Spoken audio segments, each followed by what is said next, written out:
करवावहै तेजस्विनावधीतमस्तु मा विद्विषावहै। ओम शांति शांति शांति। अब हम कुछ पिछली बातें करते हैं। आप सभी मैसेज में जवाब दे सकते हैं और दूसरा आप माइक भी ओपन करके जवाब दे सकते हैं अगर जवाब बड़ा है तो। सबसे पहले आप हमने जब स्टार्ट किया था तो हमने देखा था क्या क्या देखा था, कौन बताएगा अभी तक क्या क्या हमने रिवाइज कर लिया है, क्या क्या हमने पढ़ लिया है, कोई रिवाइज करवाए। रंभा जी, रश्मि जी और ये सभी लोग रिवाइज करवाए कि क्या हमने पढ़ लिया है। सर हमने ईश्वर का स्वरूप पढ़ा था, ईश्वर के जो चारों सूत्र थे वो पढ़े थे। फिर हाँ। हमने सॉरी हमने 5 पढ़े थे। फिर योग सूत्र, योग की व्याख्या क्या है वो पढ़ी थी हमने, योगश्चित्त वृत्ति निरोधः।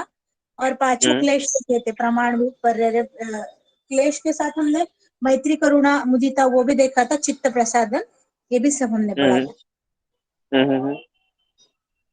ठीक है। क्लेश अभी हो गए क्या? क्लेश अभी आएंगे शायद। नहीं सर, क्लेश नहीं सर, मैं गलती से मैंने बोल दिया, मैंने प्रमाण बोलना था, फिर प्रमाण वो सब बोलना था, गलती से हो गया। और हमने विघ्न भी पढ़ लिए, सहबोवा भी पढ़ लिया। अब और अभ्यास वैराग्य भी हमने पढ़ लिया। वैराग्य का हमने अपर वैराग्य के अंदर जो पोर्शन आता है वो भी कर लिया। इसके अतिरिक्त हमने चित्त की भूमिया भी पढ़ ली है। ठीक है। अब हम आज जो शुरुआत करेंगे वो है हमारी समाधि की। ठीक है। और समाधि जो प्रथम पाद में जो समाधि दी गई है ना, और आपको समाधि का वर्णन द्वितीय पाद में भी मिलेगा, सॉरी तृतीय पाद में, जब आप क्या कहते हैं अष्टांग योग के बारे में जब आप पढ़ते हो तो अष्टांग योग की सबसे लास्ट स्टेज है समाधि। ठीक है। और अभ्यास वैराग्य की हम जब बात करते हैं तब भी हमारी समाधि की चर्चा की गई है। तो इन सब के बारे में आज हमारा जो प्रथम पाद है समाधि पाद, क्योंकि समाधि नाम से ही आपको लग रहा है समाधि पाद है, तो इसमें समाधि का विशेष रूप से वर्णन किया गया है। ठीक है।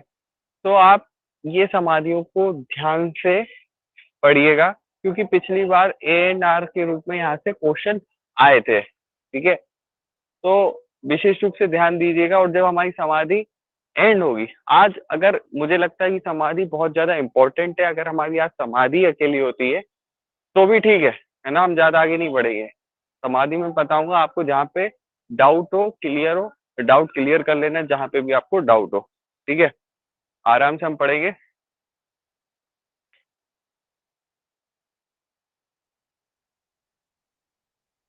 स्क्रीन दिख रही है मेरी? जी सर। जी। और जब हमने लास्ट क्लास की थी, सबसे लास्ट में हमने पढ़ा था चित्त को मल रहित करने के उपाय। और वो मल रहित किससे होता है हमारा चित्त? जल्दी बताएं। चित्त प्रसादन। हाँ, चित्त प्रसादन में क्या? चित्त प्रसादन यानी चित्त को मल रहे, उसमें आता है, आएगा क्या? मैत्री करुणा मुदित उपेक्षाणाम पुण्य पुण्य सुख दुख विषयाणाम भावना हाँ, चित्त प्रसादन। Very good. इसके एक तो ये उपाय था, इसके अगले सूत्र में एक और उपाय वर्णित है। वो क्या है?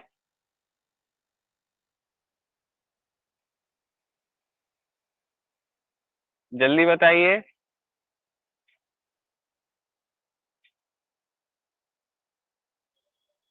मैत्री करुणा मुदिता के बाद प्रच्छन्न हाँ। विधारण अभ्याम व प्राणस्य। प्रच्छन्न हमको सांस को नासिकादार बाहर रोकना करना, उनको रोकना है। प्रच्छन्न अच्छा। विधारण अभ्याम व प्राणस्य। हाँ, वेरी गुड। तो अब हम समाधि की बात करते हैं। जब हमारे चित्त से मल रहित हो गया, ठीक है, और इसके बाद जो सूत्र आए 35 से लेके 39 तक, है ना, तो उसमें हमने देखा 39 और 40 भी, है ना, तो उसमें हमने देखा कि हमारा चित्त कैसे मल रहित होता है। ठीक है। अब इसके बाद हम समाधि की बात करते हैं।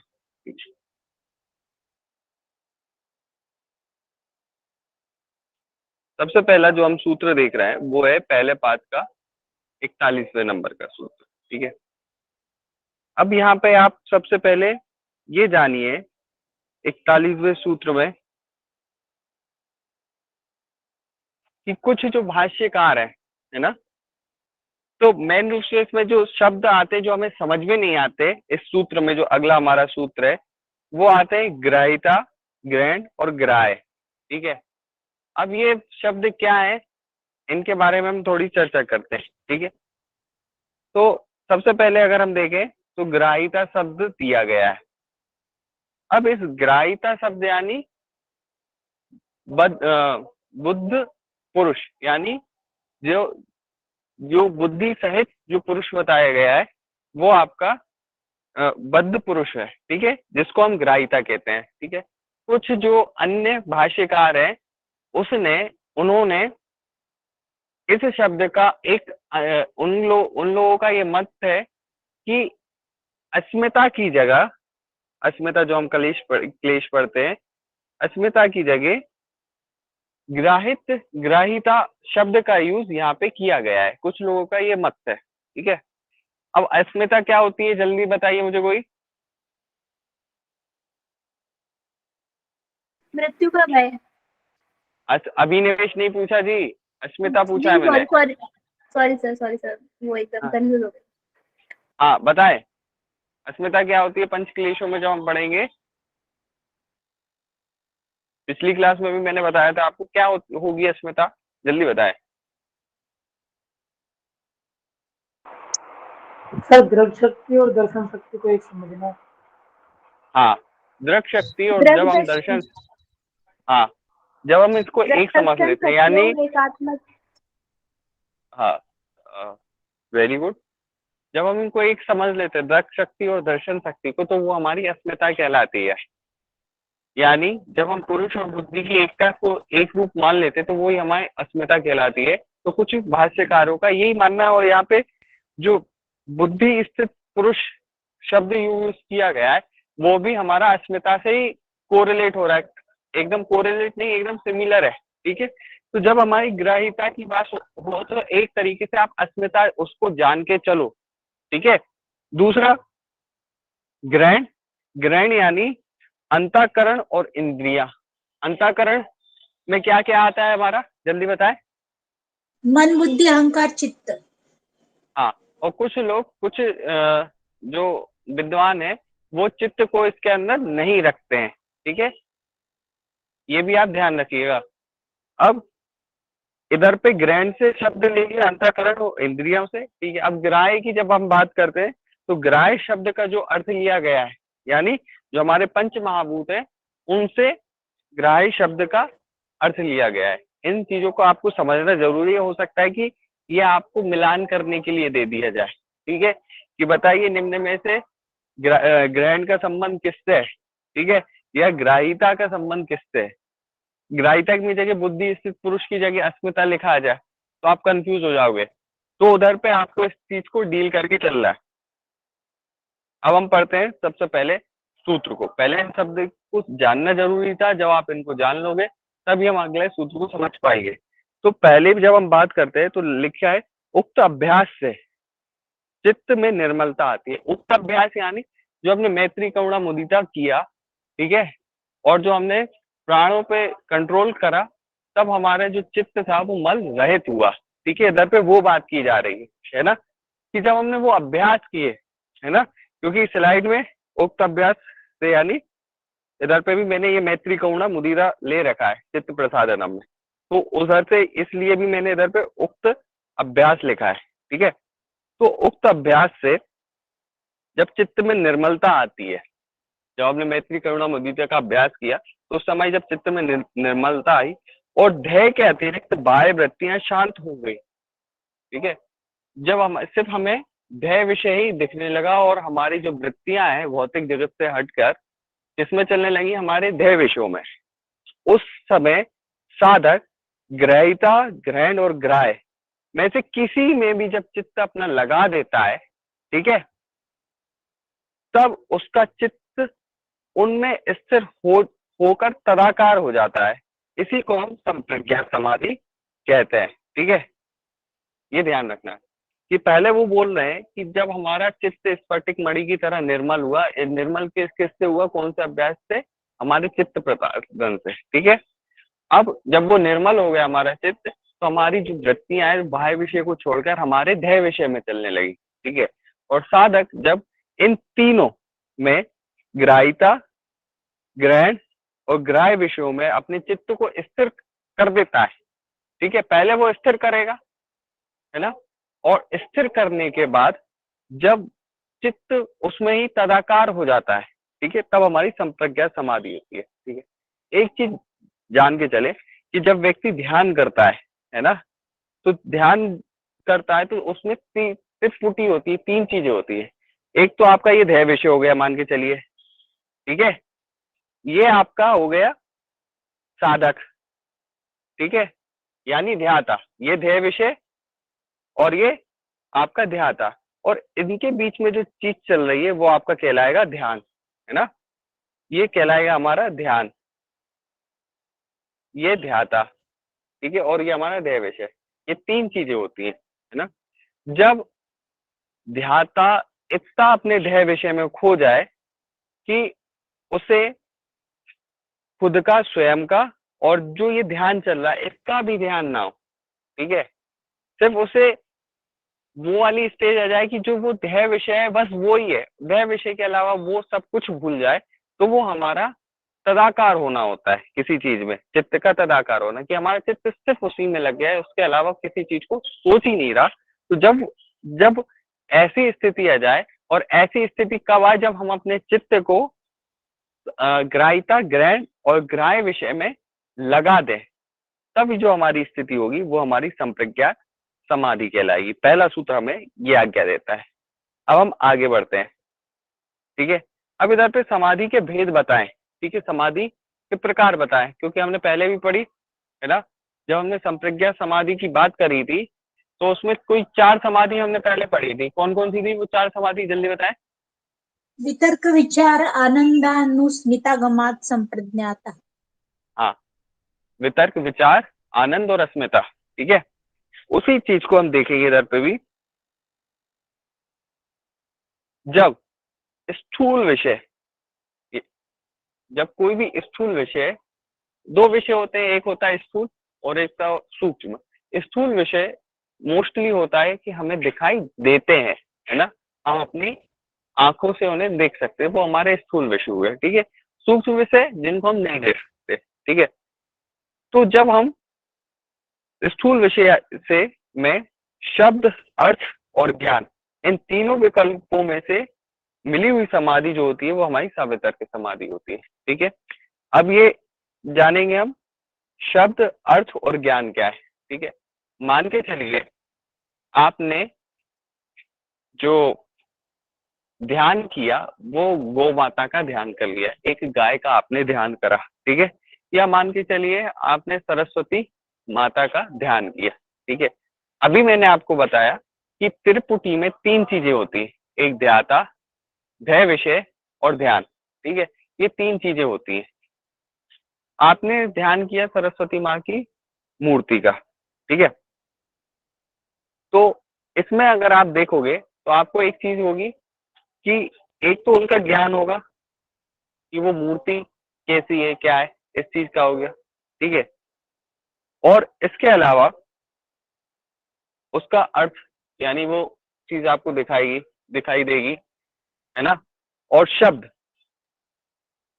यानी वो चीज किस प्रकार से है वो भी आपको दिखाई देगी। ये 3 चीजें आपको मिलेगी, है ना, कि जैसे कि जब हम गाय का ध्यान कर रहे हैं तो गाय का हमें एक आकृति दिखती है, ठीक है, हमें ज्ञान है कि ये एक आकृति है, और एक चीज होती है कि हम इसका ध्यान कर रहे हैं, ठीक है।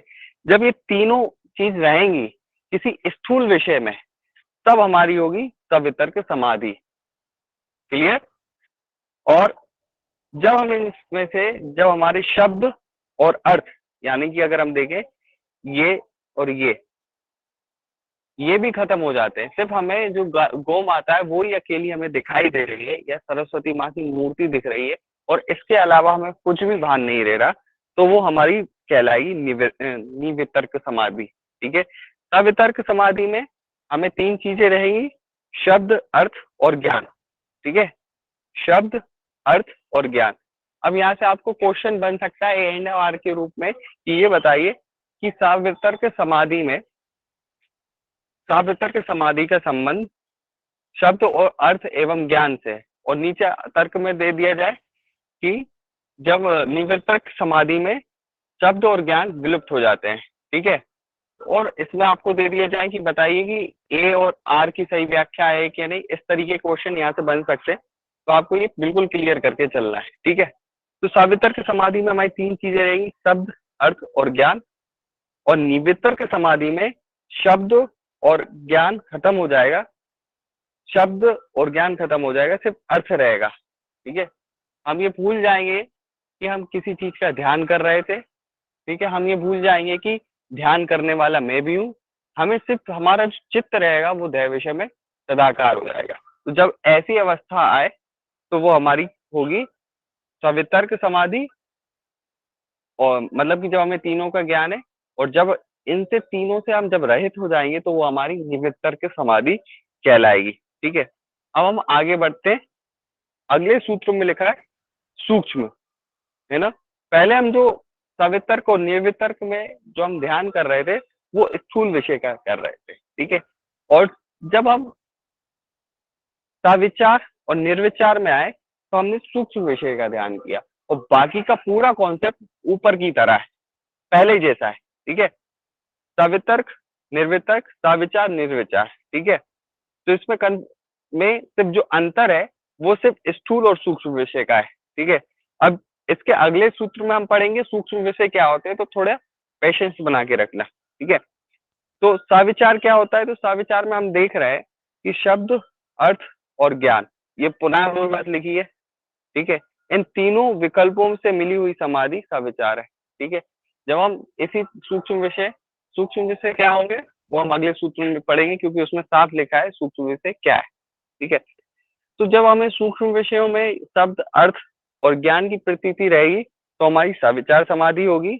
और इसके अतिरिक्त जब शब्द और ज्ञान विलुप्त हो जाते हैं, ठीक है, यहाँ से शब्द और ज्ञान विलुप्त हो जाते हैं, सिर्फ अर्थ बचता है, ठीक है। तो जब अर्थ में हमारा चित्त तदाकार हो जाता है तो वो हमारी निर्विचार समाधि कहलाती है। आगे इस सूत्र में हमने देखा, अगला जो सूत्र है, पिछले सूत्र में हमने देखा था कि इसमें सूक्ष्म विषय की बात की गई थी, ठीक है। अब सूक्ष्म विषय के बारे में बताते हैं कि प्रकृति के पर्यंत जो भी चीज है वो सूक्ष्म विषय कहलाते हैं, ठीक है। आपने सांख्य दर्शन का एक कॉन्सेप्ट पढ़ा होगा कि जब प्रकृति और पुरुष का मिलन होता है, ठीक है, प्रकृति और जब पुरुष का जब मिलन होता है तो सबसे पहले महत्व बुद्धि का जन्म होता है, या बुद्धि आती है। बुद्धि से क्या आता है, अहंकार आता है ना। और अहंकार 3 प्रकार का होता है, सत्व, रज, तम, ठीक है। इस प्रकार से हमने देखा है कि देखा होगा, और इससे ही हमारे पूरे 25 तत्व निकल जाते हैं। सबसे पहले प्रकृति और पुरुष, ठीक है, इससे हमारी आई महत्व, फिर आया अहंकार, ठीक है। इस तरीके से चीजें हमारी चलती रहती हैं। अगर, है ना, तो इधर पे वही बात की गई है कि प्रकृति के पर्यंत, है ना, प्रकृति के पर्यंत से जो भी चीजें वो सूक्ष्म विषय में आएगी। या प्रकृति के पर्यंत सिर्फ एक ही चीज बचती है हमारी, क्या है वो, क्या चीज बचेगी, बताएगा कोई। प्रकृति जब हमारी समाप्त अलग हो जाएगी तो क्या चीज बचेगी, प्रकृति के ऊपर क्या चीज है, वो सिर्फ हमारी एक ही चीज है, पुरुष, ठीक है। पुरुष, जब, है ना, और उससे अतिरिक्त तो कुछ है ही नहीं, है ना, बाकी चीजें तो प्रकृति के नीचे ही है ना। तो प्रकृति के पर्यंत, प्रकृति के जो बाहर चीज है वो हमारे सूक्ष्म विषय कहलाते हैं, ठीक है। तो ये हमारे सूक्ष्म विषय की बात हो गई। अब उपरोक्त समस्त समाधि, जितनी भी हमने समाधि पढ़ी ऊपर, ठीक है, सवितर्क समाधि अगले सूत्र में हमें मेंशन मिलता है, निर्वितर्क समाधि, सविचार समाधि, निर्विचार समाधि, ठीक है। इन सभी, अगले सूत्र जो हमारा बोल रहा है पहले अध्याय का 46वां सूत्र बोल रहा है कि उपरोक्त समस्त समाधि के भेद सभी समाधि कहलाते हैं, ठीक है। जितने भी हमारे भेद हैं जो ऊपर हमने सवितर्क, निर्वितर्क, सविचार, निर्विचार पढ़ी, ये सब समाधि के जितने भी भेद हैं वो हमारे सभी समाधि कहलाते हैं, ठीक है। अब अगले सूत्र में आगे बढ़ते हैं, तो हम पढ़ते हैं निर्विचार समाधि की विशेष अवस्था। ठीक है, जो ये वाली समाधि है ना हमारी निर्विचार समाधि, इसके बारे में हम अगले सूत्र में इसकी कुछ विशेष अवस्थाएं होती हैं, क्या होती हैं वो हम जानेंगे।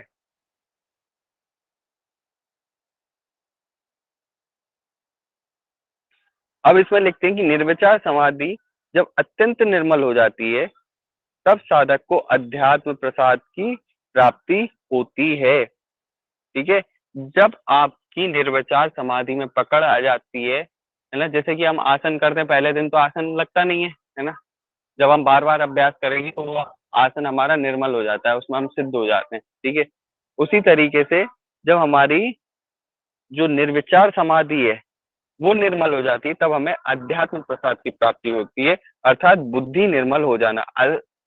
अध्यात्म प्रसाद यानी हमारी बुद्धि निर्मल हो जाना।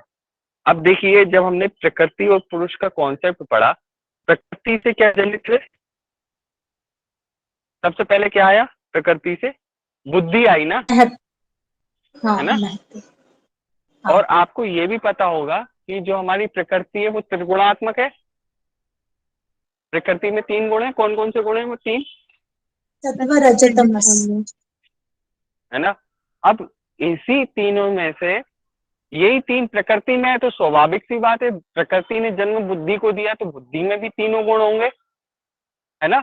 तो जब ये तीनों गुण रहते हैं, पर जब हम योग का अभ्यास करते हैं तो हमारी जो बुद्धि है वो रजो और तम गुण को छोड़कर मुख्य रूप से सत्व गुण में स्थित हो जाती है ना। तो जब ये स्थिति आ जाती है तब हमारा अध्यात्म प्रसाद आ जाता है। ठीक है, इसी चीज को बोला गया है कि बुद्धि का निर्मल हो जाना, कि बुद्धि एकदम सतोगुणी हो जाना। रजोगुणी बुद्धि होगी तो एक अलग प्रवृत्ति आपके अंदर देखने मिलेगी, तमोगुणी बुद्धि होगी, है ना। तो जैसे हम नॉर्मली वो बात करते हैं, आपने सुना होगा कैसी बुद्धि है तुम्हारी, है ना, कि तुम्हारी क्या कहते हैं मति मारी गई थी, या इस तरीके के आपने सुना होगा बहुत सारी मुहावरे या कहावतें अपने बड़े बुजुर्गों से, है ना। तो वो कहीं ना कहीं बात यही होती है कि जो आपकी बुद्धि होती है वो तीनों गुणों से युक्त है, तो जब उसमें तीनों गुणों में परिवर्तन आएगा तब आपकी बुद्धि भी परिवर्तित होगी और आपका बिहेवियर भी परिवर्तित होता है। तो इधर पे बात यही हो रही है कि जब आपकी बुद्धि में सतोगुण की अधिकता आ जाती है, सतोगुण की अधिकता कैसे आई, निर्विचार समाधि से। निर्विचार समाधि से जब आपके में आध्यात्मिक प्रसाद यानी जब आपकी बुद्धि निर्मल हो गई, बुद्धि में सतोगुण अधिक हो गया, तब आपको आध्यात्मिक प्रसाद की प्राप्ति होती है। ठीक है, इस समय योगी की बुद्धि रितम बरा प्रज्ञा को प्राप्त होती है, अर्थात वस्तु के सत्य स्वरूप को ग्रहण करने वाली होती है। यहाँ पे साफ लिखा है कि योगी की बुद्धि जो है वो वस्तु के सत्य स्वरूप को ग्रहण करने वाली होती है। ठीक है, यानी कि सत्य स्वरूप से इधर पे जो बात की गई है, यानी ग्रहण करने वाली हो जाती है कि आप में इतनी पात्रता आ जाती है कि अब आप उस ज्ञान को समझ पाओ जो कि अपर लेवल का ज्ञान है। अपर लेवल का ज्ञान क्या है कि पुरुष और प्रकृति का जब आपके स्वरूप का जब आपको अलग अलग दर्शन हो जाए तो वो अपर लेवल का ज्ञान है। जब आप निर्विचार समाधि का अभ्यास कर रहे हो तो आप इस स्टेज में पहुंच जाते हो, अभी आपको दर्शन नहीं हुए कि वो अलग अलग हो गए, पर आप उस ज्ञान को अर्जित करने की एलिजिबिलिटी आपके अंतर्गत आ गई है, तो वो स्थिति आ जाती है कि ऋतंभरा प्रज्ञा को प्राप्त होती है। जो बुद्धि है वो ऋतंभरा प्रज्ञा को प्राप्त होती है, अर्थात वस्तु के सत्य स्वरूप को ग्रहण करने वाली हो जाती है। ठीक है, अभी जैसे अगर हम बात करें कि गीता की अगर हम बात करें तो जो अर्जुन थे, है ना, तो अर्जुन को पहले दिव्य दृष्टि प्रदान की गई, कि दिव्य दृष्टि प्रदान की गई कि वो जो भगवान श्री कृष्ण का जो वृद्ध स्वरूप है वो देख पाए। ठीक है, क्योंकि साधारण जो उनकी आंखें थी उनसे तो वो उस स्वरूप को देख ही नहीं पा रही थी। ठीक है, तो भगवान श्री कृष्ण ने उन्हें दिव्य दृष्टि प्रदान करी आप के लिए कि आप उनके स्वरूप का दर्शन कर पाओ। ठीक है, तो उसी तरीके से हमारी जो बुद्धि है जब हमारी निर्मल हुई, ठीक है, निर्विचार समाधि से, तभी तो वो उस अपर लेवल के ज्ञान को देख पाएगी, समझ पाएगी। तो उधर पे यही बात की गई है, तभी वस्तु के सही स्वरूप को आप जान पाओगे जब आपको अध्यात्म प्रसाद की प्राप्ति होगी। अध्यात्म प्रसाद यानी बुद्धि जब आपकी निर्मल होगी, बुद्धि में सत्व गुण का विकास होगा। ठीक है, आगे बढ़ते हैं हम। तो यहाँ पे हमारा समाधि पाठ खत्म हो गया है। ठीक है, जो हमें नेट के सिलेबस के अकॉर्डिंग पढ़ना था वो हमने पढ़ लिया है। ठीक है, अब यहाँ तक समाधि में या प्रथम पाद में जो भी मैंने पढ़ाया अभी तक, उसमें जहां पे भी कोई दिक्कत है, डाउट है, वो क्लियर कर लीजिए। किसी को कोई डाउट नहीं है, हम आगे बढ़े। सर हाँ जी, हेलो। हाँ जी, मैं जी सुन सर, रहा हूँ, एक बार बोलिए।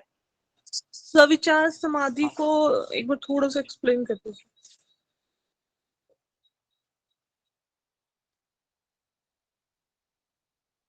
सविचार, आपको इससे पहले सवितर्क और निर्वितर्क समझ में आ गई? जी जी। ठीक है, सवितर्क में हमने स्थूल विषयों पर ध्यान किया था। ठीक है, स्थूल विषय यानी जो हम अपनी आंखों से देख पा रहे हैं। ठीक है, अब सविचार और निर्विचार समाधि में हम जो ध्यान कर रहे हैं वो हम कर रहे हैं सूक्ष्म विषय का। ठीक है, पहले हमने ऐसे विषयों का ध्यान किया सवितर्क और निर्वितर्क समाधि में जो कि स्थूल थे, जिनको हम देख पा रहे थे। जैसे गाय हुआ, गाय की मैंने बात करी थी, या सरस्वती माता की मूर्ति की बात की थी, या आप दीपक की लो की भी बात करो, तो इन चीजों को हम देख पा रहे थे। पर हम जब सविचार और निर्विचार की बात करते हैं तो सूक्ष्म विषयों की हमने बात की। जब हम सूक्ष्म विषयों पे अपना ध्यान करेंगे, सेम उसी प्रोसेस से जो कि हमें सवितर्क और निर्वितर्क में बताई गई है, तो वो हमारी सविचार और निर्विचार समाधि कहलाएगी। ठीक है, सबसे पहले सवितर्क समाधि में क्या होगा कि आपको जिस आप सूक्ष्म विषय पे ध्यान कर रहे हैं, ठीक है, अच्छा, और सूक्ष्म विषय क्या बताया था मैंने अगले सूत्र में, जल्दी बताएं। प्रकृति के पर्यंत क्या है? प्रकृति के पर्यंत जो चीज है वो हमारी सूक्ष्म विषय कहलाएगी। ठीक है, प्रकृति के पर्यंत सिर्फ एक ही चीज बचती है, हमारी पुरुष। ठीक है, तो उस पर जब हम ध्यान करेंगे तो वो हमारा सवितर्क, सविचार और निर्विचार कहलाएगा। और जब हम पुरुष के शब्द, अर्थ और ज्ञान पे ध्यान करेंगे, ठीक है, तो वो हमारी सविचार समाधि कहलाएगी। और जब हम पुरुष के मात्र अर्थ पे, शब्द और ज्ञान को छोड़ के सिर्फ अर्थ पे ध्यान देंगे, यानी कि हमें उसके अलावा और कुछ नहीं दिखेगा, तो वो हमारी निर्विचार समाधि कहलाएगी। क्लियर हुआ? तो इसमें आप कोई एग्जाम्पल दे के समझाए, मतलब जैसे कि हम पुरुष पे ध्यान लगाते तो हम माइंड में किस तरह की थिंकिंग रखेंगे कि ताकि हम उसको मतलब ध्यान पुरुष लगा का सकें। कोई स्वरूप होता है प्रकृति के अलावा, हम जब आगे बढ़ते हैं, कोई स्वरूप होता है पुरुष का? नहीं सर। है ना? तो शुरुआत हम क्या करेंगे कि जब हम शुरुआत हमने की, तो हमने एक गाय पे ध्यान लगाया, या मैंने वो बता रहा हूँ कि उनको तो हम देख रहे हैं, ठीक है, पर जब हम जाएंगे ना उस लेवल में, तो उसका कोई नहीं है आकार। जो चीज आप देख रहे थे शुरुआत की अवस्था में, है ना, उसी की सूक्ष्म अवस्था, उसका ही जब अंतर्दृष्टि से ज्ञान होगा, तो वो हमारा कहलाएगा, क्या कहते हैं, सूक्ष्म विषय। ठीक है, मान के चलिए आपने अग्नि पे आपने ध्यान लगाया, ठीक है ना, अब अग्नि का सूक्ष्म विषय क्या है बताएंगे? रूप सर। गरम, हाँ, जलन, गरम, रूप नहीं, रूप के साथ उसका सूक्ष्म जलन विषय रूप है ना। जी तो ये जो तन जी। मात्रा है, तो इन पे भी जब आप ध्यान लगाओगे तो वो भी कहीं ना कहीं हमारे सूक्ष्म विषय में आ जाएगी, पर उनसे भी ज्यादा जो सूक्ष्म है वो है पुरुष। ठीक है, तो वो उधर पे बात की गई है। अब आपका क्वेश्चन ये है कि जब हम प्रैक्टिकली इस चीज को अप्लाई करेंगे तो किस तरीके से होगी, क्या हम सोच पाएंगे, क्या हम देखेंगे, है ना, यही पूछना चाहते हैं ना आप? ये सर, मतलब जैसे स्थूल में तो हो गया कि हमें, जैसे आपने बताया कि गाय हाँ, है, मतलब हमें उसका नॉलेज है, है ना। हाँ। तो वो तो हमें पता चल गया, लेकिन अगर हम सूक्ष्म में देखेंगे तो हम क्या चीज सोचेंगे अपने माइंड में कि हाँ, ताकि उसका हम ज्ञान कर सके, मतलब अर्थ वगैरह कैसे पता चलेगा, कोई शब्द ऐसा क्या देखिए लेंगे। कि ये जिज्ञासा मेरी भी थी जब मैं पढ़ता था कि क्या होगा, पर सही बात बताऊं तो उस लेवल पे पहुंच पाना ही एक बहुत बड़ी बात है ना। तो उस सर मैं चीज को मैंने आपको मतलब एक छोटा सा वो हाँ मैं शेयर करना चाहती हूँ। क्या एक चीज मैं वो ही मैं क्लियर कर रहा हूँ कि उस अवस्था में क्या होगा, ये बात तो मुझे नहीं पता कि हम क्या चीज का ज्ञान करेंगे क्या होगा, क्योंकि वो एक बहुत अपर लेवल की अवस्था है। ठीक है। तो पुरुष का ज्ञान, अब सही बताएं तो अगर हम देखें तो पुरुष होता कैसा है या किन चीजें, ये तो हमें नहीं पता ना कि किस तरीके का दिखेगा या प्रकृति के सूक्ष्म विषय क्या है। अब हम रूप रस का ज्ञान की बात हम कर देते हैं, इधर पे सर एक अंतःकरण की चीज बात कर, पूछना, जैसे पुरुष कि मतलब आत्मा है। सुनिए, मैं क्लियर करूं पहले चीजें। जैसे कि हमने ग्रहण विषय में हमने पढ़ा कि हम अपने अंतःकरण का, हमारे अंतःकरण में हमारे देह को स्थापित करेंगे, है ना। शुरुआत में हमने पढ़ा। ठीक है। यहाँ पे अब अंतःकरण में हमारी मन बुद्धि चित्त अहंकार आ गया। ठीक है ना। तो अब हमने बुद्धि तो मतलब कैसे देखेगी, ये भी एक बड़ा प्रश्न है। मन भी कैसे देखेगा, ये भी एक बड़ा प्रश्न है। और यहाँ पे हमें अनुमति दी जा रही कि आप इस पे ध्यान लगाइए, है ना। तो अब मन कैसे देखेगा अंतःकरण में, मुझे तो नहीं पता, है ना। हम क्या ही सोच के लगाएंगे।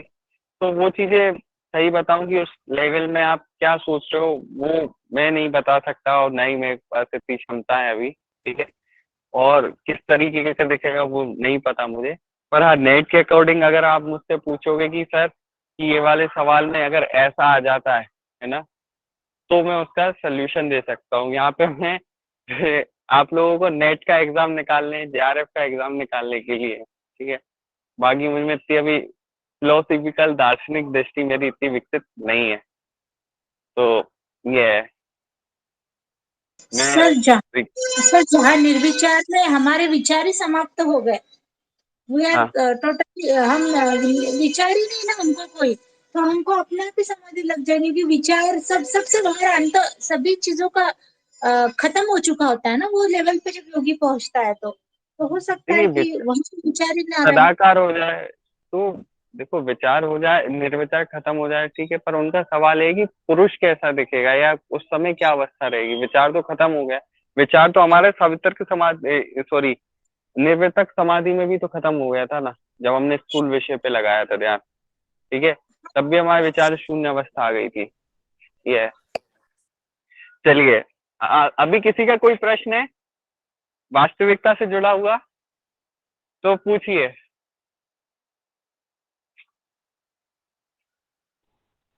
आगे बढ़ते हैं हम। समय कितना हो गया। ठीक है। साधन पाठ, साधन पाठ में सबसे पहली जब हम बात करते हैं तो वो बात करते हैं हम क्रिया योग की। ठीक है। क्रिया योग की हम जब बात करते हैं तो पहले तो हमने अधम कोटि का पढ़ लिया। अधम कोटि में हमने साधक, अधम कोटि के साधकों के लिए पढ़ा हमने अभ्यास वैराग्य होता है। ठीक है। अब अभ्यास वैराग्य के बाद जब हम पढ़ते हैं तो वो हमारा आ जाता है तप स्वाध्याय ईश्वर प्रणिधान। ठीक है।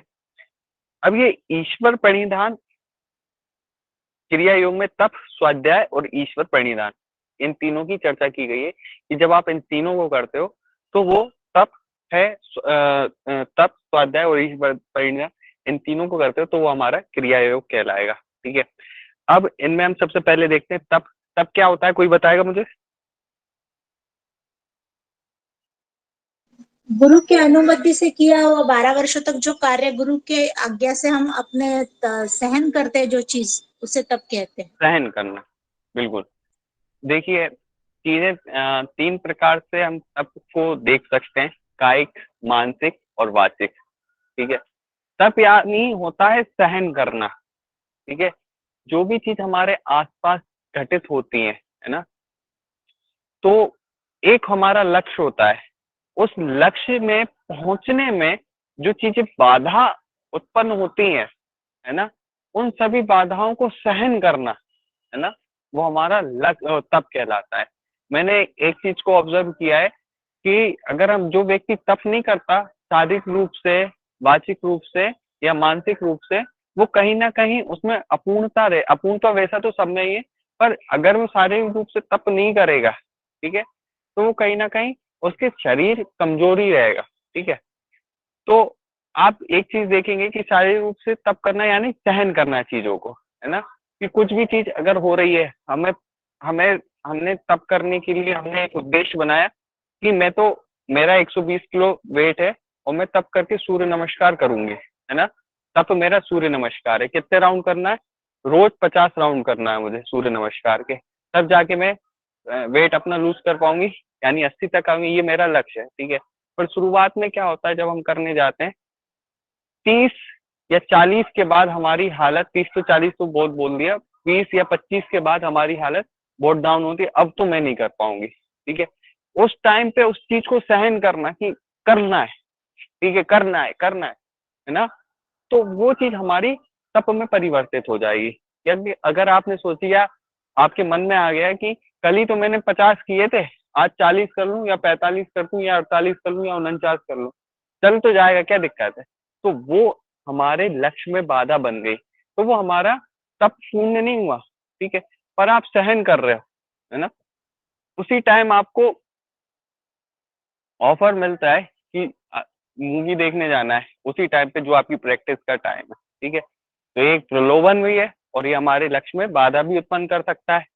ठीक है, तो अगर हम उसको मूवी देखने चले गए तो वो हमारा तप नहीं कहलाएगा। ठीक है, उस चीज को हमने नेग्लेक्ट कर दिया और हम अपनी साधना में लग गए तो वो हमारा तप कहलाता है।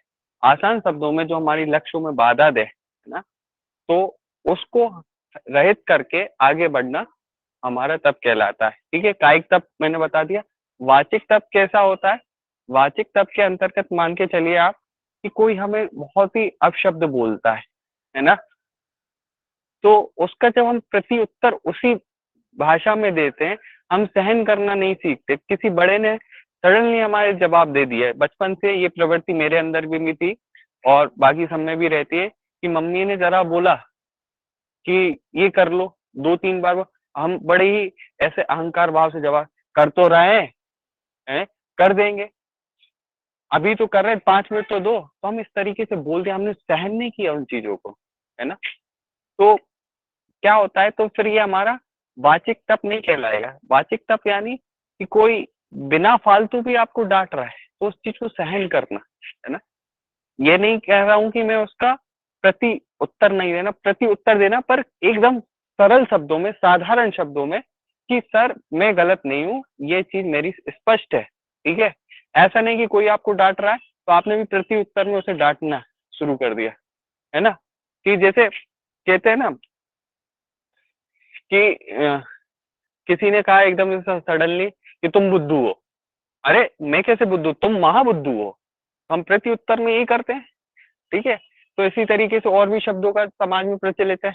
अगर इस तरीके से देखा जाए तो उन्हीं चीजों को रोकना कि अगर कोई आपसे बोल भी दिया है तो उसको हम रह के एक ऐसा जवाब दे जो कि वाकई में विवेकपूर्ण हो और जिससे वो भी संतुष्ट हो जाए, वो उसका गुस्सा भी उतर जाए। ठीक है, या उसे अपनी गलती समझ में आ जाए।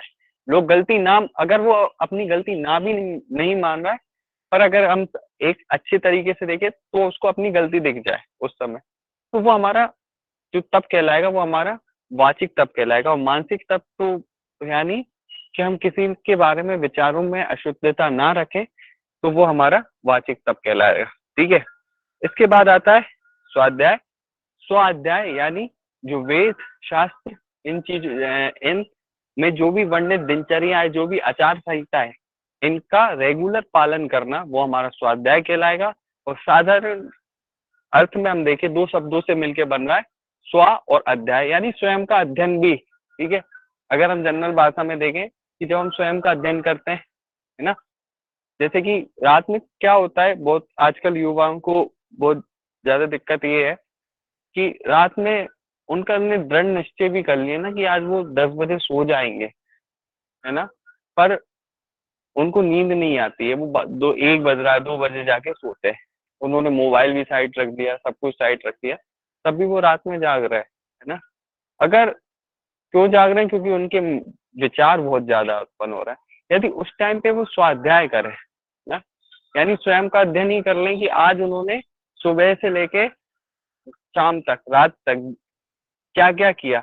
यदि आप उसी टाइम पे भी उसका रिवीजन करते हो, जो भी एक्टिविटीज आपने करी, तो एक तो आपको नींद आना शुरू हो जाएगी। ठीक है, कभी भी ऐसा लगे ट्राई करके देखना। ठीक है, तो यही हमारा स्वाध्याय भी कहलाएगा। और दूसरा, वेद शास्त्र उपनिषदों में जो चीजें लिखी गई हैं उनका रेगुलर पालन करना, ठीक है, वो हमारा स्वाध्याय कहलाता है। ईश्वर प्रणिधान, जो भी फल, जो भी कर्म आप कर रहे हो, उन फलों को ईश्वर के श्री चरणों में अर्पित कर देना हमारा ईश्वर प्रणिधान है। और ये वास्तविक में सत्यता भी है कि मैं पढ़ाने वाला नहीं हूँ, है ना, पढ़ाने वाला तो ईश्वर है, मैं तो निमित्त मात्र हूँ। ठीक है, कि कब मैं राहुल जी से मिल गया या जो भी मैं आपको बता रहा हूँ, ये सिर्फ ईश्वर का खेल है ना। तो ये सारा काम ईश्वर प्रणिधान में आ जाएगा। अब इससे क्या होगा, क्रिया योग से दो चीज होती है, समाधि भावना और क्लेशों का क्षय होता है। ठीक है, तब कि समाधि भावना यानी समाधि के भाव में हम स्थिर होने लगते हैं, समाधि हमारी लगने लगती है। और जो हमारे क्लेश हैं, अविद्या, अस्मिता, राग, द्वेष, उसकी 4 अवस्थाएं होती है। तो उन्हीं अवस्थाओं में से जो हमारे क्लेश हैं वो क्षीण होने लगते हैं, उनका क्षय होना लगता है, उनका अंत होने लगता है। ये दो इसके फल बताएगा, ये वेरी इंपॉर्टेंट है, ये याद रखना। क्रिया योग के 2 फल है, समाधि की भावना आती है और क्लेशों का क्षय होता है। ठीक है, और यहीं पे क्लास की आज का एंड होता है। अब किसी का प्रश्न हो तो वो पूछ सकता है। आप सभी के प्रश्नों का स्वागत है। ठीक है, हम यहीं पे एंड करते हैं आज की क्लास का। ओम शांति शांति शांति।